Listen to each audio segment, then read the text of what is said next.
Convicted rapist and footballer issues apology. This is from the 8th of January 2015. It's been the elephant in the room for the past hour that we've been live on air. Yeah. Footballer Ched Evans has apologised for the effects of his actions in 2011 but continues to maintain his innocence over rape conviction. Evans issued a statement hours after it emerged League One side Oldham Athletic would not be signing the player.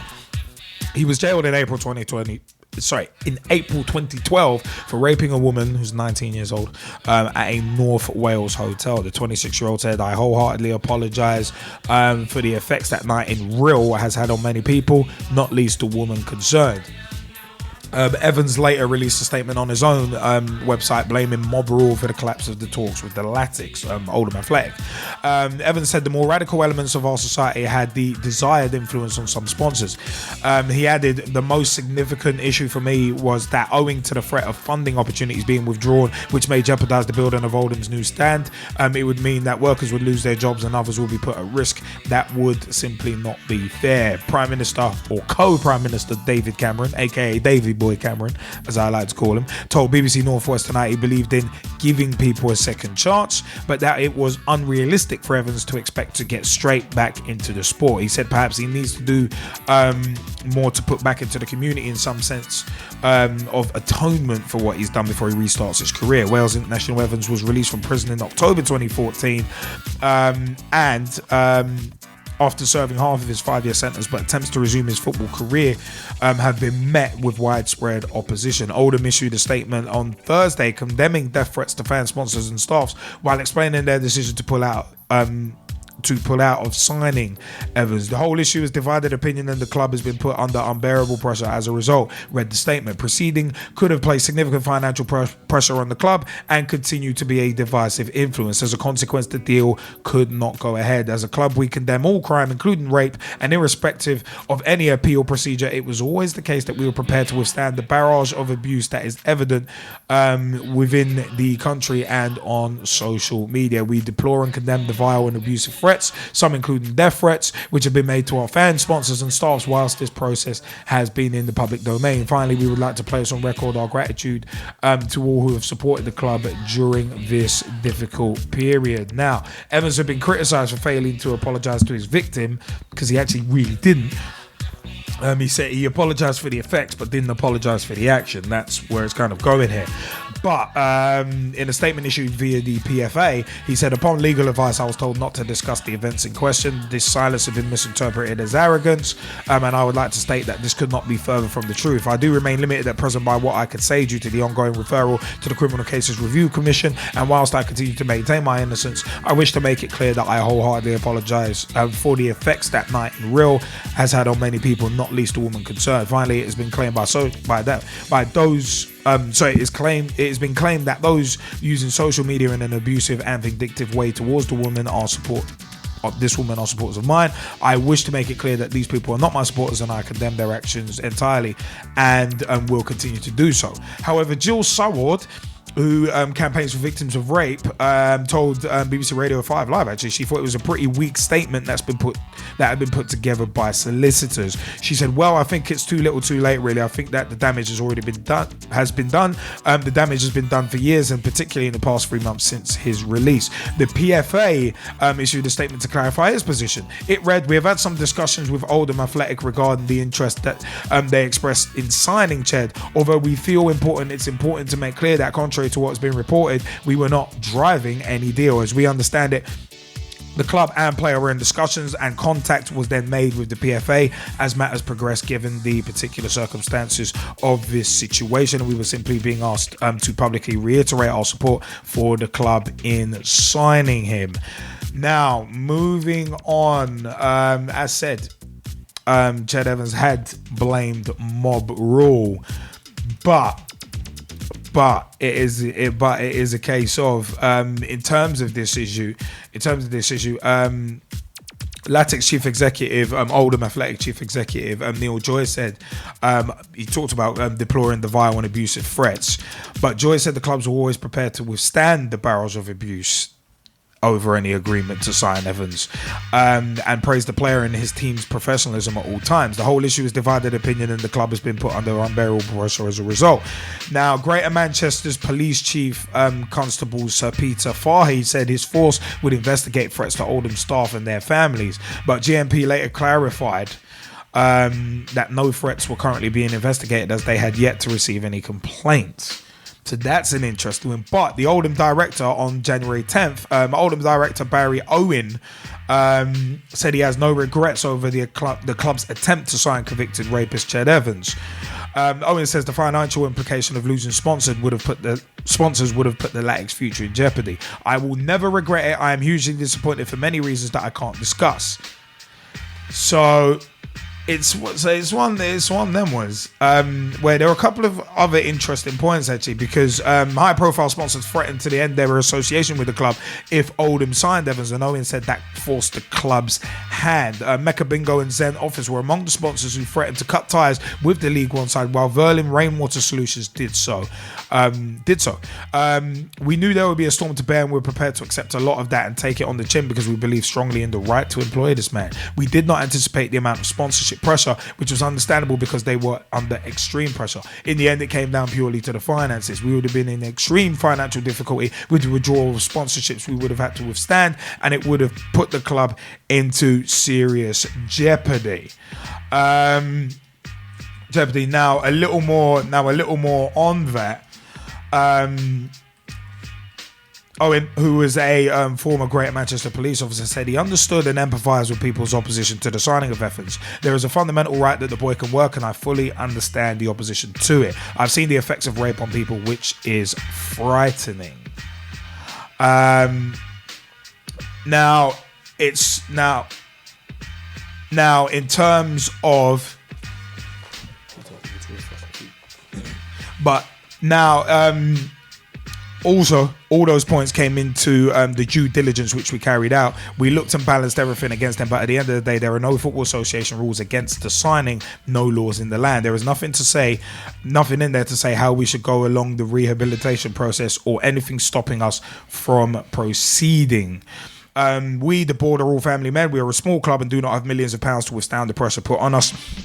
Every one of the directors have daughters. The chief executive has family. Many members of staff have families, and they were supporting this lawful act we were carrying out. Now, it's an odd one, actually, because obviously with some of the key moments that have actually happened. 20th of April 2012, Evans was found guilty. 30th May 2012, Sheffield United released Evans, a player they signed from Man City for £3 million in 2009. 19th of July 2014, Evans launched a fresh bid to have his conviction overturned by asking the Criminal Cases Review Commission to examine his case in the hope it will lead to a new appeal. He got released on 17th of October 2014, having served half of his 5-year sentence. On the 19th, 2 days later, the CCRC said it will fast-track its investigation into the Evans conviction and said the process could begin within weeks. Nigel Clough said that talks took place on the 15th of October about the possibility of Evans returning to Sheffield United, but on the 11th of November, almost 150,000 people had signed a petition urging Sheffield United not to take him back. 12th of November, two patrons of Sheffield United, 60s pop star Dave Berry and Sheffield businesswoman Lindsay Graham, resigned. Shirt sponsor DBL Logistics said it would end their association with the club if they re-signed Evans, while Deputy Prime Minister Nick Clegg, the MP for Sheffield Hallam, reiterated his early statement that footballers have a public responsibility to set an example for other people. Followed on November 13th by Olympic champion Jessica Ennis-Hill saying she wanted her name to be removed from a stand named after her by Sheffield United if the club offered Evans a contract. Sheffield United then, 7 days after that, retracted their offer to let Evans train with them. So Oldham Athletic on December 1st denied reports linking Evans to a move with the club. And on December 3rd, the CCRC began their inquiry into the rape conviction and say that the investigation could take 35 weeks. Hartlepool boss Ronnie Moore said he would like to sign Evans on December 20th, saying he's a proven scorer. he's served his time and the boy wants to play football. Now we're going to hang on to that point. And Hartlepool a day later said they won't sign Evans, irrespective of his obvious ability as a football player. Maltese side, Hibernians, said they wanted to sign him and made an offer, but the Evans camp actually denied any offer from Hibernians, while a Ministry of Justice spokesperson said that strict conditions imposed on sex offenders effectively rules out working abroad. Now, 4th of January 2015, PFA chief Gordon Taylor reveals an unnamed club was going to hold a news conference at that time regarding Ched Evans, and then we ended up learning that was Oldham Athletic, and Oldham said that they may not go through the deal after more than 30,000 people signed an online petition urging them not to sign him up. A woman on the 6th of January 2015 actually started a petition against Evans' proposed move. And on the 7th of January 2015, after days of negotiations, Oldham owner Simon Corney said there's an 80% chance they will sign Ched Evans, and says 3 unnamed Premier League club managers offered their support. So here's an interesting one there. But on the 8th of January, a day later, Oldham decided against signing Evans following threats to staff and the families. But Gordon Taylor, on the 9th of January, I had to apologise after comparing the Evans case to the Hillsborough disaster in a BBC interview. Yeah, it's one of them ones. I'm not so sure about that. Yeah, you know what? This whole thing. Yeah. We discussed this around the time that Sheffield United were being linked with taking Ched Evans back. So we're not going to retread over too much. But the G-Man's point that he made at that time always sticks in my mind. If you're innocent and you believe wholeheartedly you are innocent, instead of trying to get back into the game immediately, why not let the appeal process take its course, get that sorted, and also it lets the dust settle on what's happened as well, in terms of your jail release, then try and get back into football. Maybe give it a year or two before you try and get back into football, because walking out of jail immediately for something as serious as rape, a crime as serious as that, and let's not underestimate or misconstrue the seriousness of rape as a crime. I mean, the thing about it, right? I think Ched Evans dropped the ball. Firstly, by coming straight out of jail and say, right, I want to get back into football. It's like, bruh, it's not that simple.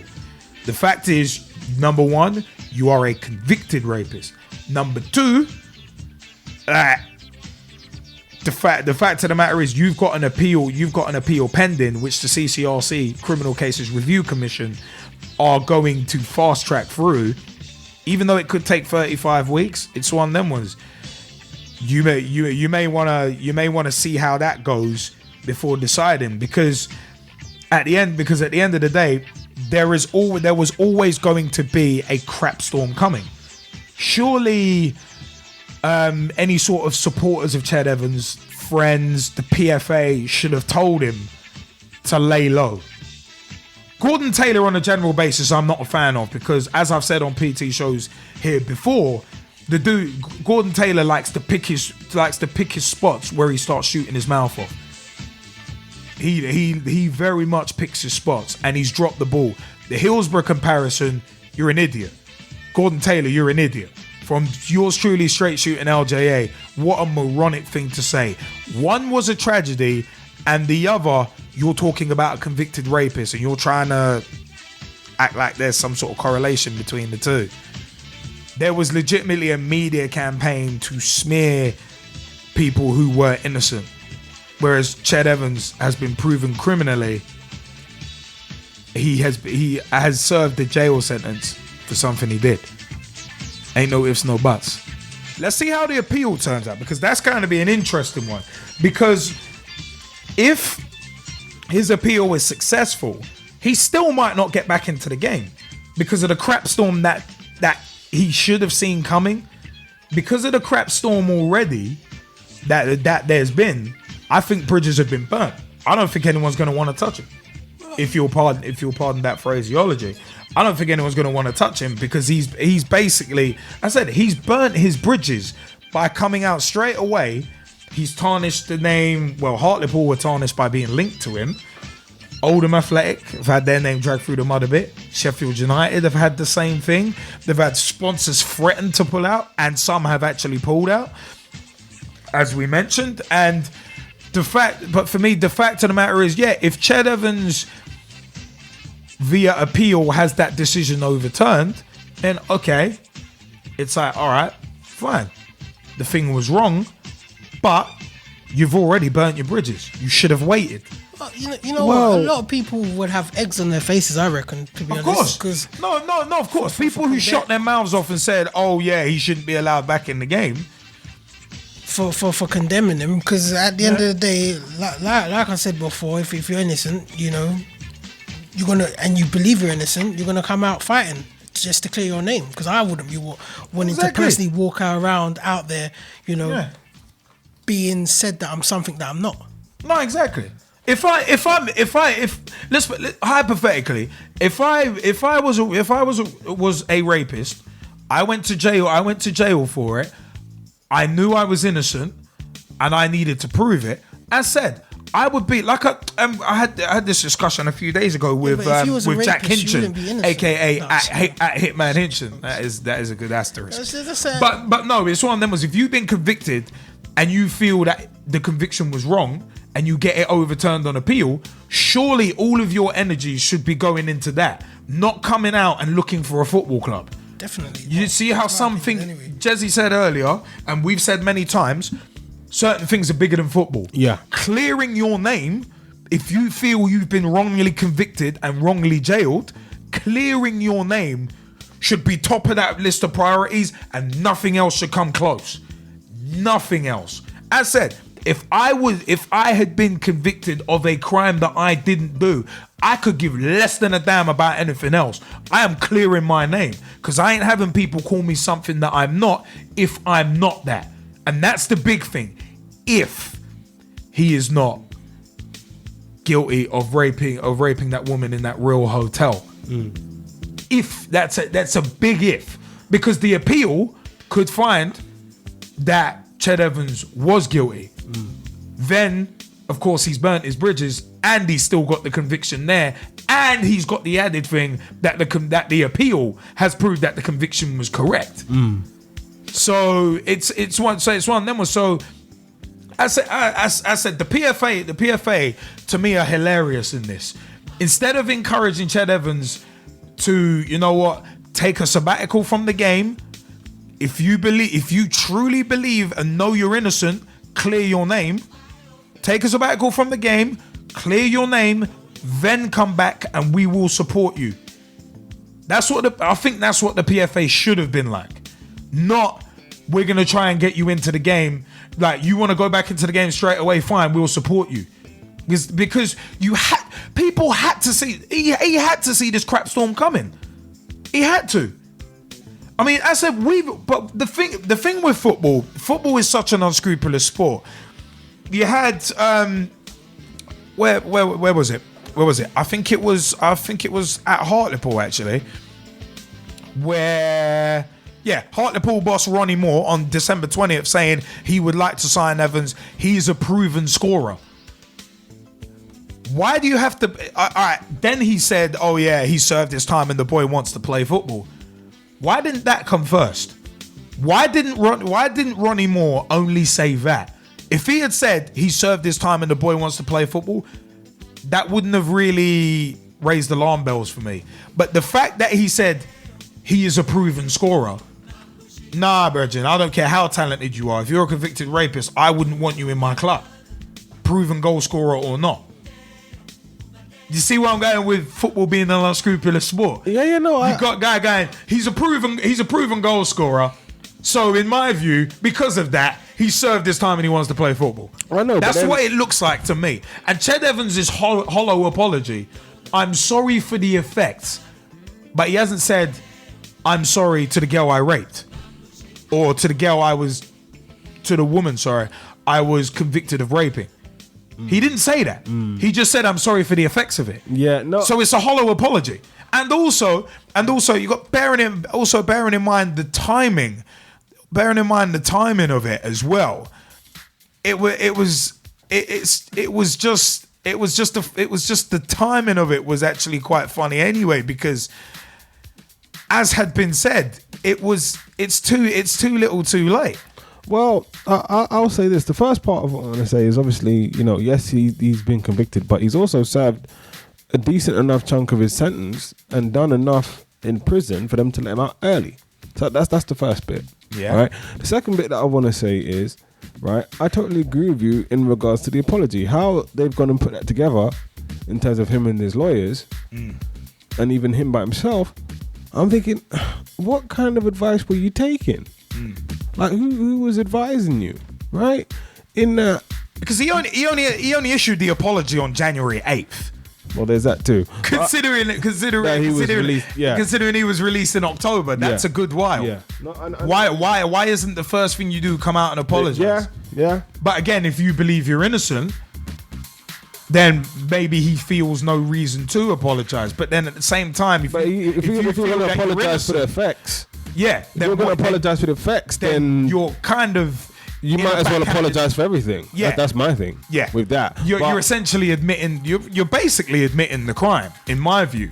If you're apologizing for the effects of something, you're basically admitting the crime without saying so, because you don't want to bury yourself. Well, I mean, that's where it gets technical, and I'd say it's not just about what you say; it's the way you say it as well. Well, it's that too, but I'd say that's down to perception as well. Yeah. But having said all that, though, right? I'm looking at all these clubs that may or may not have been interested in him, right? And I'm thinking, I don't know if they actually had a meeting with the club's PR department and the finance department, right, before they even decided that they were going to be interested in him, right? Yeah. Because it's like this, right about now, okay, there are lots of issues in the world right now, not just, for example, in football, that are very, very touchy. Okay, now for example, if we happen to talk about the issue of religion, and specifically Islam, okay, yeah, that's something that is very, very touchy, and I'm talking about amongst people of the Islamic faith, much less everybody else. Well, you look at in football with Papi Cisse and the Wonga thing at Newcastle. That too. We've seen religion and football mix. We've got a pitch talk. I think it's a push point. Religion and football. Should religion and football mix? Yeah. So, there's lots of things that are very, very touchy, and this is one of them, right? To the point where I'm surprised that, for example, a director of finance hasn't turned around and said, well, listen, if you happen to go through with this, right, our sponsors are not going to be particularly happy, okay? So we're going to lose this sponsor, that sponsor. It's going to be very difficult for us to get any other sponsors, which means it's going to be very difficult for us to run the club. Therefore, financially speaking, this is not something that you can afford to do. Yeah. And then, of course, there's the PR department where I'm saying, well, how can the PR department not learn from something like, and I'm not saying it's anywhere near similar, but how can they not learn from something like the John Terry incident, right?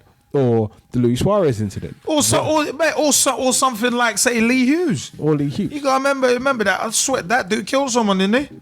So it's like... We've seen worse let back into the game, but I think the game, we've said before, football needs to clean up its act. Yeah. And it has to start somewhere. And it has to start somewhere. That's where I was going with it. It has to start somewhere. But, my thing of it is this. How the PR department haven't come back and said, understand, right? If the likes of John Terry and Luis Suarez had all of the furore that they had, what do you think is going to happen here, right? Exactly. So they haven't... I don't know who's advising these clubs from a PR and financial perspective, because obviously, when you go and look at the trouble that's caused, it's not worth it. Yeah, it's really not. Yes, he's out of contract. Yes, he's got a goal scoring record, so on and so forth. Are you really trying to tell me that you can't go and give the same opportunity to one of your players in the youth academy? Or you can't go and find a player on the loan market? Yeah. Is that what you're trying to tell me? No, exactly. If you really want to go embark on that journey, then, as we say, you have to be prepared to take all of the backlash that's going to come with it, right? And I found that to be a particularly interesting statement, because up until the backlash got pretty bad, they were prepared. When it got bad, it was like, no. Of course, anymore. Yeah. So, I think there's lessons to be learned from everybody from this, in that. Clubs, listen, if you're going to go and make a statement to say that you're going to go and happen to back a decision like that, you actually have to back it. Okay? And in terms of anybody who happens to be involved in the game of football that happens to be convicted of any offence, right? You know, there's going to be things that you're going to have to do even after you release from prison in terms of repairing your public image before you can, you know, go and get a chance to reintegrate with. So you think there should be rules in place that say, right, you've got to do, say, some community work for a year. Or something like that. You've got to do some sort of community, some sort of, in inverted commas, community service before you can come back to the game, because we need to make sure you are fully rehabilitated before you are let back into the game, rather than letting someone walk straight out of jail onto the football pitch, like say Jermaine Pennant when he was wearing electronic tag when he was at Birmingham. Yeah. No, I personally wouldn't go for hard and fast rules, because I think each individual case needs to be handled in a very specific way, and dealt with individually. But having said that, I also think that, you know, the individuals involved and the clubs involved, the PFA, the FA, they all have to look at the situation and say, well, look, you know, one, is this person sincere about wanting to return to the game? Are they apologetic for what they've done? You know, and number 3, are we willing to pay the price of supporting this person in an effort to return to the game? Now, if they're willing to pay the price, then fair enough. If he's willing to do the work, then fair enough. But understand that there is a lot of work involved in this. In that, as you said, you know, the way really to go about it, clear your name. If you feel you're innocent, clear your name. If you've been guilty, understand that you've made a mistake, and then do everything you can to amend that. You know, so if that means, as I say, you have to take some time out for a little while from the game, or work as an ambassador on behalf of the game to raise awareness of the issues that you were involved in, then do that. If you have to go and make a few public apologies, do that. If you happen to be the poster child of a new campaign that helps to stamp out the things that you're so remorseful for, then let's do that. You know, but as you said, in terms of wanting to go straight back into football, we have to understand that with situations like these, there are things that are much bigger than football, i.e. life, right? And I think that in order for a lot of people to happen to want to reintegrate you, you know, you have to show that remorse on a public scale. You know, it's not just as simple for a lot of people as, okay, you've gone to jail and you've done a term and you've come back out again and all is forgiven. For a lot of people in real life, it doesn't work that way. Of course not. So, you know, rape is one of those issues where it is seen as such, and it is not even it's seen as, it is such a brutal crime. I mean, if you boil down rape to its very rudiments, you're basically forcing entry on someone without their consent. Yeah. Which is what rape boils down to, and it's usually male-female, but it can be male-male as well. Yeah. But the fact of the matter is, you are literally forcing yourself upon someone in a sexual manner and basically violating someone. Yeah. So I can see why it is seen as such a brutal crime, and why it is so emotionally distressing, and it's such a thorny issue. And the fact of the matter is, I mean, a lot of people have come out and said, no, I will not support this. I will withdraw my support from the club, and fair dues. Jessica Ennis-Hill, fair dues. Yeah. And this is what I mean. You got to bear in mind, she's a mother as well. Yeah. So, and as I say, you have to bear, you know, from a PR perspective, you know, this is the thing that I was talking about. How the PR department the media departments haven't decided to, you know, get involved in these issues and point out the fact that, look, you know, some of our biggest patrons as a club are looking to, you know, withdraw their support permanently. And with that, there's a lot of money. With that, there's a lot of prestige. There's a lot of support that just walks away overnight. Are you willing to throw that away? That is the question that they have to ask. You're saying about paying the price. This is it. In terms of, it's not just going to cost clubs bad PR. No. It is going to cost clubs financially and potentially their existence. This is it. To the point where, you know, if all of one toxic individual, if you're pardon the phraseology again, it's a case of could poison a number of clubs. Well, this is the thing, in that now, right, you have to look at all of the clubs that were quote unquote interested in signing them and look at them slightly differently, right? Because you're saying to yourself, well, again, what were the clubs going to do? How are they going to support him? Does he go straight into the starting lineup? Does he play games with reserve? What does he actually do once he signs? But like, it's just a message that letting a rapist back into the game sends out, but also someone like murderers. Yeah. Because the other thing that I was like you look at the Lee Hughes situation back in the day. You look at the situations that Joey Barton's been involved in. Yeah, no, because that was the other thing that I was going to especially say. stubbing out a cigarette in a youth player's eye, bro. That's assault. Well, this is the other thing that I was going to say. In that, it's not the only time he's done. He's assault, is it? The football's let back so many other people that have been convicted of criminal offences. You know, is it particular? No, this is the other side of the argument for me personally. Is it particularly fair that, you know, Ched Evans happens to get all of this? To me personally, no, it's not, right? And I'd use the example of Joey Barton, who you named, as someone who's been involved in multiple incidents. Is that, you know, he's, you know, co-hosting as an analyst on Match of the Day too. Yeah, somehow heralded as a role model in this hat. Yeah, we remember what he was doing to Aguero a couple of seasons ago. You know, yeah. so you have football's an unscrupulous business. I really don't like it because you look at what's rife in the game at the moment. Yeah. We try and accentuate what's positive on a general basis, but look at what's wrong in the game. Corruption is top of the list, and these sorts of issues. Just basically, I said the Hartlepool manager who was like, he's a talented scorer, and it's like, it seems to me if you've got talent, you can get away with anything, and that's not the message that should be sent out in any sport, endeavor in life or whatever. That should not be the message that's sent out, because it essentially sends out the message that everything and everyone and every business and every sport is amoral. Morals just get switched and twisted based on what people want, based on how much money you can make off someone or something. Yeah. Which is not a good way of doing things. It's unscrupulous and I don't like it. I don't like it at all. But, you know, being serious for a moment, as I say, we have to look at everybody else in the game who's been allowed to be back and who's, you know, had criminal involvement here or there.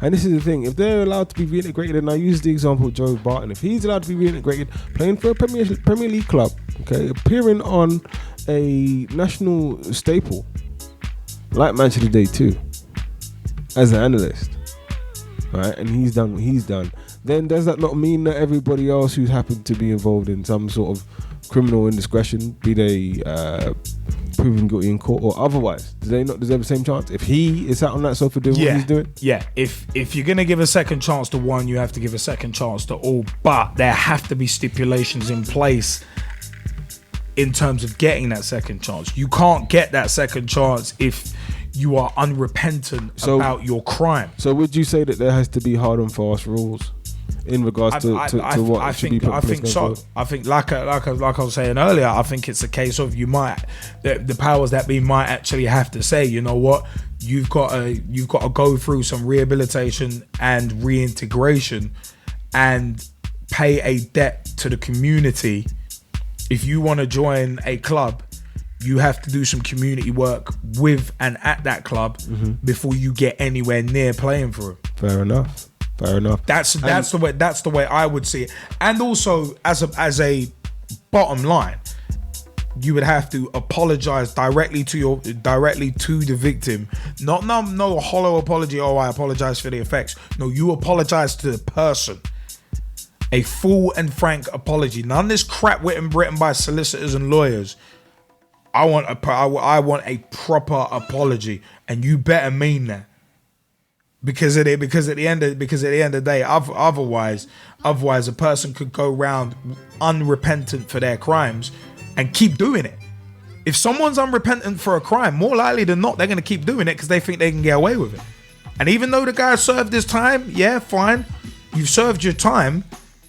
But the fact is, Evans has just been unrepentant, and his apology came 3 months after he was released.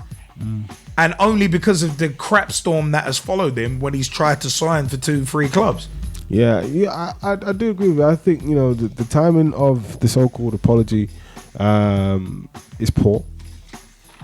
You know, I think, as you say, you know, look, if he's so determined to turn over a new leaf in his life, not just career, and this is what I mean when we say some things are bigger than football, then yeah, you come out, look, you issue a formal statement where you apologise to the person, you apologise to everybody else, and you happen to set the record straight. You say, look, I'm looking to rebuild my life. I am reformed. I've served my time. Yep. Okay, and now I'm looking to get on with a new chapter in my life where I happen to be a productive, progressive, and positive member of society, a reintegrated member of society, as I'd say, has already served his time, paid his penance for what he's done, and is looking now to give more than what he's taken from society. But G-Man, did you want to jump in before we throw it to Skypers? Yeah, no, I was just gonna say, you know, just say if he committed the crime, he's guilty, I said, yeah, and he accepted this from beforehand, leaving prison, like you said, coming out saying he's reformed and he wants to get back into the game, blah blah blah. Personally, I'd say there should be no way for him back into the game. There shouldn't be, because it's one of those things. There should be a line to the crime, like at the end of the day. Well, and you know, I'm going to interrupt, right? And the reason why I'm going to interrupt, I'm going to say this, right? There are other people that committed other crimes. Look. I personally use Joey Barton as an example because he's paying for a Premier League club. Said there's Lee Hughes as well who killed someone. Look, Patrick Kluivert, he killed someone, but at the end of the day, yeah, there's a difference. There's a difference. All right, you could say that's reckless, dangerous driving. Yeah, it was manslaughter. Yeah, so you could say he didn't intentionally go out there to kill someone. Yeah, it was accidental. You can see where you can reform from that, because that's going to haunt you for the rest of your life. But if you've committed rape, you've gone out there to rape someone. It's not like you've just done it by accident. It never just thought, oh well, you know, it just happened. Yeah, so when I say there's a line between the crime, like I can, right, when you say, oh, a murder's happened, there's cases where you look at it and you can say, okay, you can see that player is repentant in what he's done. There, you can see that player what didn't actually go out there to commit that crime. Do you agree? Not agree? I'm going to say the reason why I disagree, right, is just because, as I say, we've already seen that other persons involved in football that have done different crimes, okay? Now, I'm not one to go and rate crimes in terms of heinousness, because that's for the law, right? I'm not a lawyer. But at the end of the day, right, if those people can come back, and as I say, I use Joey Barton as an example because he plays for a Premier League club, okay, and as of yesterday was on Match of the Day too. No, on the sofa. No, look, I'm not saying that he's not reformed and he hasn't served his time and he hasn't apologised. I'm not saying that. Mm-hmm. But I'm saying that if he's gone and done what he's done, went to jail, all the rest of it, come back and he's there, okay, where is the big, massive difference between him and Ched Evans in that, right? And I'm not saying that to go and offend anybody who's affected by the actions of Ched Evans. What I mean by that is, if they've both gone to prison, both served their time, right, both looking to get back in the game, and Joey Barton is at the level where he's playing for a Premier League club, right, and sitting on the sofa, or should I say in a chair, for Match of the Day 2, then either the same rule applies for everybody or nobody gets that shot. It's as simple as that. Alright, fair enough. So I always say punish uniformly and then the draconian also, fashion. Time's moved on. That happened in the past. You can, like you say, but then you can't change the past, but you can change the future. Which is true. That's something that you always say. Which is true, especially for Ibis. But my issue is this, right? Is by that same token, is not what Ched Evans done also in the past. Is he also not trying to change the future? So my answers to those things are yes. Well, he's trying to continue. He's trying to continue a well-paid career. I was gonna say, there is because of how late the apology. Part of this is how late the apology was. I mean, if the appeal turns out that Evans was innocent all along, okay, you know what? Fine. It'd be like, all right, fine. He can come back into the game, but at the end of the day, because of the way this has been so badly handled, he might have already burnt his bridges. I think he's already burnt his bridges by trying to rush a process that is not a quick process. No, I agree with you, but at the same time, and I stand by this, right? If you have other people who've also been convicted of other crimes who are now fully back integrated in the game, right? one of those being Jermaine Pennant, one of those being Joey Barton. It's just two examples for me to throw out there, right? Then either you say, well, look, we made a mistake, you can't happen to play, and I think Marlon King's also part of that as well. If you happen to play, then look, we made a mistake. Everybody has to come back out now. But I think one of the have things, a new rule starting from now, where it's like, listen. But I think the nature of the crime has a lot to do with it. Like I said earlier, rape is a very brutal crime. It's not only seen as that; it is because of the effects and because of what's involved in it. I don't even want. But then at the same time, I also say to you, and that plays a part. We were talking about manslaughter. So I said, look, is manslaughter not brutal? See, but the thing is, accidentally killing someone and raping someone, it's kind of. They do elicit two different emotions. I understand. I understand that's where I'm going with it. That the difference is intent. I do respect that, right? But in the case of somebody dying, okay, that person in terms of physical form, they're gone and they're not going to come back. Of course. And the people involved happen to be, whether you want to look at the degrees of responsibility, they're still responsible. Of course, right? So that versus where a person may survive, but in a totally different state, and that's what we're talking about: surviving in a totally different state. Now, I don't want to. But it's easier to forgive. It seems like it's easier to forgive an accident. I don't want to demean the crime of rape in any kind of way. Of course. But at the same way, right? I'm saying a crime where someone also happens to die. Right? If we're happening to forgive that, and those people are allowed to be back in football, and we're talking about one of those people being an assistant coach for the Dutch national team. Yeah. You want to tell me that that's okay for him to be at that position? But somebody else with another conviction, or they can't happen to even play again professionally. But that's what I'm saying. It kind of depends on the conviction, on what the crime was. That's where it starts to get into swinging in those grey areas. Well, I wasn't really thinking to go and bring up Junior Melande again, and I hope that he does rest in peace. But the whole ins and outs of that, I don't think have been confirmed yet either. But let's just say, for example, that unfortunately it was a case of manslaughter in regards to the crash that he was in. Now, are you trying to tell me that the person's responsible for that they should be allowed to be reintegrated into society? See, there's stipulations with that. If it's drunk driving, potentially not. If it was a legitimate accident, that's what I'm saying. That's why I say that these cases need to be dealt with on an individual basis. But at the same time, I'm also saying, well, look, if we happen to give chances to all these other people, where they happen to be reintegrated to a point, and I use Joey Barton because he's the pinnacle of my example, right? Where he happens to play for top flight clubs, not just in England but also in France when he went on loan. Okay, then he comes back, he's doing media work for the BBC on Match of the Day 2. If he's able to get to that level, okay, based on what he was doing and what he has done previously, and I'm not saying he can't be forgiven for that. I'm not saying he can't make amends for what he's done, because anything is possible, right? I'm also saying that the same rules, the same criticism should be applied to Ched Evans. I hear that. As you say, punish uniformly in a draconian fashion. So unless we're doing that, then what are we doing? We can't really have a sliding scale here. You know what? I'm going to throw this out to the Skypers, actually, because the Skypers actually have been waiting. Mike Harneman, your view on this? Yeah, it's been touched on already, but I think I'm agreeing with you, Liam. I think he's got to do something to re-earn the trust of people. Like, if he's actually, his name's clean, he comes out innocent from the whole situation, then he needs to do something to give back to the game before he can get into a club for me.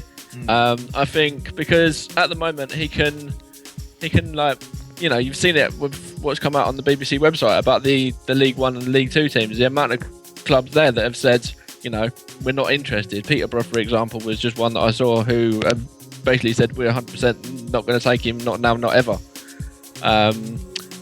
And where the process could take years, I kind of think where he knows he's guilty, or like that's in the back of my mind. I think he's got a feeling that he knows that something's going to come out where he's guilty, so he's going to kind of get out now and try and find the club now while he can, if you know what I mean.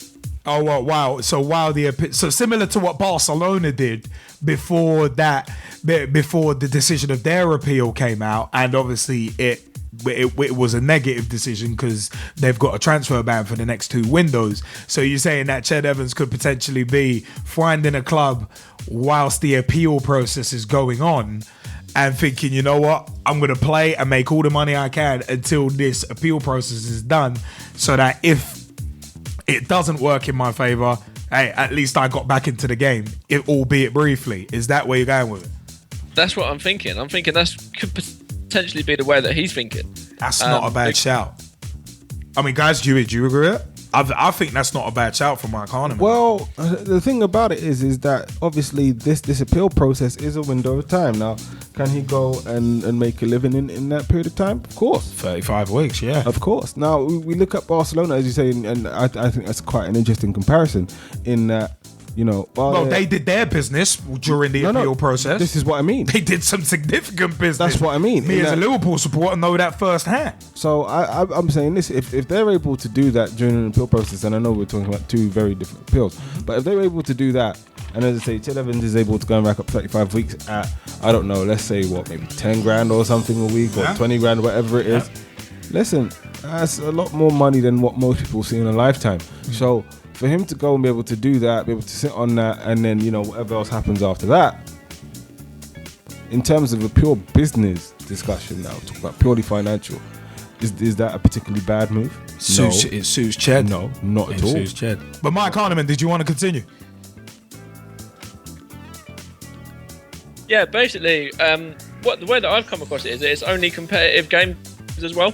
So it could actually come out where he has a trial with these clubs and they actually offer him pre-season friendlies and stuff, and he's still able to play, and that could cause a lot of trouble as well. That could cause trouble for the family. That could cause trouble for, you know, the club itself. That could cause a lot of trouble in the long run as well, just looking at it like that. Well, it reminds me of what I was saying when I was talking about, you know, in terms of the meetings with the board, right? I'm like, how the director of finance hasn't sat down and said, listen, this is going to cost us a lot of money in terms of sponsorship, in terms of people that's going to buy season tickets, you know, match day tickets, all of that stuff is going to cost us money. And how the PR and media department haven't said, well, listen, we are literally digging ourselves a very big hole that's going to be very difficult. Digging a grave with a fork and spoon. You know, very difficult for us to get out of once we get into this. In the sense of, as I say, if we want to use comparisons of similar stories that happen to go and grab a lot of headlines, right? This, you know, is such a strong and thought-provoking and a emotive topic, right? How are we going to survive this in terms of our public image? To the point where at this present juncture in time, do you survive something like this? No, you don't. To the point where you look at what Oldham did. They said, yeah, we'll sign him. And then the backlash came, and it's like, no. We will ride out any storm that comes against us, because no weapon formed against us shall prosper. In this particular instance, we are going to take what we have to take in order to sign the player. And then when it comes to the crunch and they happen to see that all of their sponsors are like, yeah, no, they're not going to support you. When their patriarchs are like, no, listen, we don't want anything to do with this. Money talks, as they say, and the other stuff happens to walk. That's what the saying says. Money's talking. And right about now, money seems to be talking very, very loudly, because the club says, no, can't sign him. They might say we have no regrets about looking into it. Unscrupulous business. I'm saying this in terms of what they've already lost, in terms of their own supporters that they've already lost. Yeah. They've harmed their owners to their own supporters, their patrons, their sponsors, and they didn't even... They didn't even sign him. Didn't even sign him. That's the thing. Right? To the point where now, going forward, I says, well, we're talking about new sponsorship deals. Listen, the sponsors that you currently have aren't going to pay you. It's like, you were the club linked to, you were the club who wanted to buy. Oh, okay. Yeah. All right. To the point where the current sponsors will argue, listen, we don't actually have to need to pay you that much more money anymore. As a matter of fact, we're going to cut that down a little bit. But we don't like the way you handled that situation. I don't think we can sort this anymore. Is that as well? So, you know, in terms of the financial impact, social impact, you know, it's huge. It's huge. And as I say, you have to be willing to pay the price. Now, were they really willing to pay the price? No, I don't think so. No, they weren't. They showed they were. They didn't back it. So it's as simple as Oldham that. showed it. And I think any other club who's involved or potentially involved, and even Ched Evans himself, he has to look at it and say, well, look, right about now, this is the same anger around my neck. Okay, this is my albatross. I like that Metallica reference there. All right, this is the albatross as well. Okay, so I'm going to be carrying this. See, either we deal with this or we don't deal with this. And right about now, as I say, me personally, I'm looking at the FA, the PFA, and I'm saying, well, what are they doing to intervene in this situation? But that's it. Gordon Taylor of the PFA always picks in those situations. He always tries to pick his spots. That's what annoys me about him. He always comes out and starts talking smack about certain situations at certain times, but he's not the constant voice that he really should be, considering the role he keeps. That's what annoys. That's why I'm not a fan of Gordon Taylor, on a personal note. And this is the view of Straight Shootin LJA. You know what, Jamie Bailey, you wanted to jump into this quickly before we have to move on. Evening, Mr. Bailey. Evening. I did say that there won't be much time for us, but just have to see. Well, let's roll. Well, what's the point you wanted to mention, man? Because we got to move on soon. I'm going to say more about the reaction than anything else. I think people need to be more common central. I'm sorry. I'm not saying that this is all a good thing at all. I'm not saying that rape is a good thing. I'm not saying anything like that. But when you're starting to send death threats and things to clubs and families and members, officials, that's not on. That's too far. Yeah, that is not on at all. And that's where I'm coming from. And I'm not really going on this hype about what's going on with Ched Evans. Everybody else can do that. I don't really care. I don't really care, to be honest with you. I've got my own stuff to deal with. But the fact that everybody's going out their way just to send a tweet or send a message to club officials, speaking about how they're going to kill family if they sign Ched Evans. They said it to Sheffield United. They've said it to all the clubs that have been involved in this, and you're thinking, hold on, how are you any better than him? How does that make you any better than him? That's a valid point. Not a bad shout, yeah. So the way that I'm seeing it is most people are really in the wrong. Everybody's got their opinion, and messages and tweets and Facebook and everything you can seem to do it via those places and probably not get caught for it because nobody really looks into them. But as far as I'm concerned, it's wrong. It's absolutely wrong.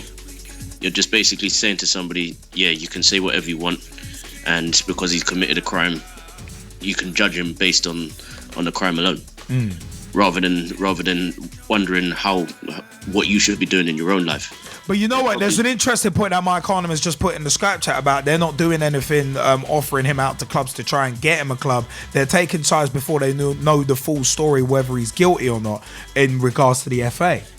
That's an interesting one in terms of what you just said, Jamie. Yeah. That point from Mike Arnhem ties They've been doing into that since he came out. If you think about it, before as soon as he was, not even before he was convicted, as soon as it came up in I think it was 2012 or 20. Well, it happened in 2011. He got convicted and jailed in 2012. Yeah, so it happened in 2011. If you look at it, most of the time, as you said, the parasitic media, you've been using that word quite a bit. Yes, I've had a lot of reason to over the years. Yeah, the parasitic media put it out there for everybody to go and read, and as soon as they've gone and done that, they've given everybody a chance just to go, yeah, he's guilty. End of. We don't really care what goes on. He's guilty. Yeah, but of course, a lot of people are lazy and don't look at both sides of the issue, which is why we're discussing it at length today. We're trying to look at different angles to it, and not just the parasitic media hyperbole, sensationalism, overhype, whatever you want to call it. Yeah, but that's what I'm saying. It's hyped for that reason, and what most people have gone and done is literally what I've just said. We've made a judgment based on hype. Yeah. Yeah, they've gone and said, oh, what did he do? Okay, let's get rid of him. End of.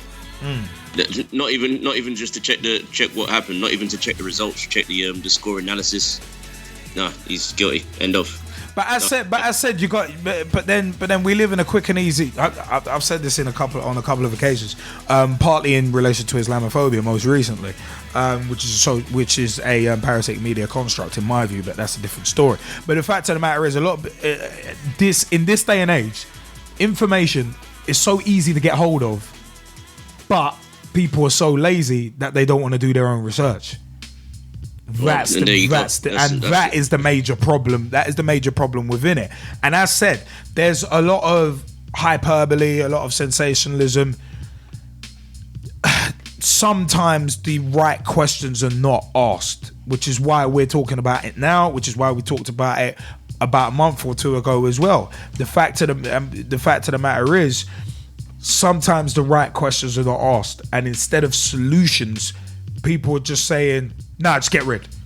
Instead, it's like similar to what Jose Mourinho said recently about the if our academy ain't working, just get rid of it and spend the money on transfers. And it's like, no, what an idiotic statement to come out with. But you don't just from this, so but the fact of the right. no, not at all in my view. But the fact of the matter is, you don't just cut something off. You look at why it's not working and you try and remedy it. And if it can't be remedied, the last resort is to cut something off. Now with this Ched Evans thing, as we've been discussing with crimes and stuff like that, it's a case of you rehabilitate, you try and help. But at the end of the day, you don't just cut people off straight away, or otherwise we may as well just go back to the dark ages and bring back the death penalty. As soon as you commit a crime, done, cut your head off. You may as well, it's an extreme example, I know, and that's not an OWR to the old ECW, but the fact of the matter is, you may as well kind of go that way. Well, one thing I've got to ask here, just say again, if Ched Evans is a rapist, yeah? Yeah. If he is. Yeah. If the appeal fails, yeah. Yeah. He's been convicted already, yeah. So he is guilty before innocent in this case. So if he is convicted as being a rapist, yeah, what happens next? Do you keep him in the game because you don't want to cut him off, because you don't want to cut strings, you don't want to be looking like you're in the dark ages? Or does he deserve the privilege to basically, get babied back into football, potentially being put into scenarios where he could relive that whole situation once again, because he'll be around girls that will be chasing him that are, fickle because they're just after the money, blah blah blah, go clubbing, blah blah blah, be in that sort of situation, and around the reputation of preceding, being around young footballers who might not know no difference, might see he's got I don't know. Some people do pick up rep of people doing bad things, so they might look up to him in an indifferent way. Yeah. If that makes sense. Wait, hold on. Yeah. And could he potentially be someone like that? Yeah. Could they potentially be a cancer that within football that's just there, fermenting that? It all depends, because if Evans was to end up being found, the appeal was to fail, and his conviction was upheld, because he's already served the time. But if the conviction was to be upheld, then you would have to look at trying to rehabilitate him. But unfortunately, you would have to look at the bridges that he's already burned, and you would think, no, he's probably not going to get back into the game. That's where I would look at it. Jamie, you want to jump in as well then before we move on?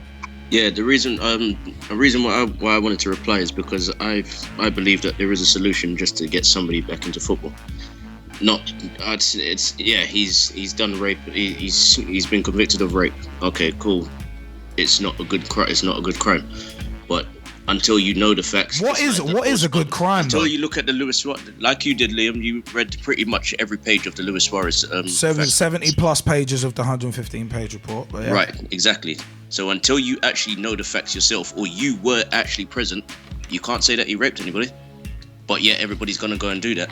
But the fact of the matter is, there is him being convicted and jailed. Yeah, there is that. If he is convicted on appeal, then you can say, all right, maybe we have to look at the scenario and whether we should allow him to go back to football at a professional that's level. The point I wouldn't even say that's a maybe. I'd say you'd have to. Nah, you have to think about whether he can actually go back to football at a professional level, because maybe he can actually go and coach, or maybe he can go and learn something throughout the game. Maybe he can go to do a couple of courses, or maybe he can along the lines of that. Yeah, he can go back to playing football at a high level, but he's going to have to work his way back up. That's how I'm seeing it. And that's the reason why I'm saying, if you're going to baby him, as you've used Gman, it's not babying. I don't think it's called babying. It's just a case of, has he got the determination just to actually turn up and do the things that he wants to do in order to go back to that level? Well, If he doesn't, that's sex rehabilitation. register, you'd have to register every time, on the Yep, sex do it. register. That's the There'll be whole certain point of things that he community won't be able to do because obviously he's Yeah. on the sex register. Exactly. People will be following it. That's He the would whole be point of baby. community He would orders. He That would is be the entire baby. point of community Would you orders. put a school teacher, who has raped a child, come out of prison, rehabilitate? Would you put him back into a school? No, you wouldn't. That's how I see it. I'm not a head teacher, so I'm not really going to answer that question. No, but you asked us a question. We asked you. I understand. I understand the point, and I think the G-Man raises a very interesting issue, in that I think, in comparison to everything else in society, I think we have to look at it the same way and use the same rules. So, as you said with your school teacher example, if a school teacher that's convicted of Not a rape bad example. isn't, necessarily going to be allowed to be reintegrated, then why should he? But my whole counteractive argument to all of that is we've already had other people with other convictions already back in the game and already at higher levels. So if they're already allowed in, what's the difference? That's the question that I ask as the counterbalance. Now, do I necessarily support that? Absolutely not. Yeah. But you know what? Just to wrap up this point, because time has kind of flown. Just to wrap up, it is a case of, we've said for a number of years now that football has to clean up his act, and it has to start somewhere. Yes. For me, that's the bottom line here, and football has a chance to do it. It may be at Ched Evans' expense, but sometimes sacrifices have to be made.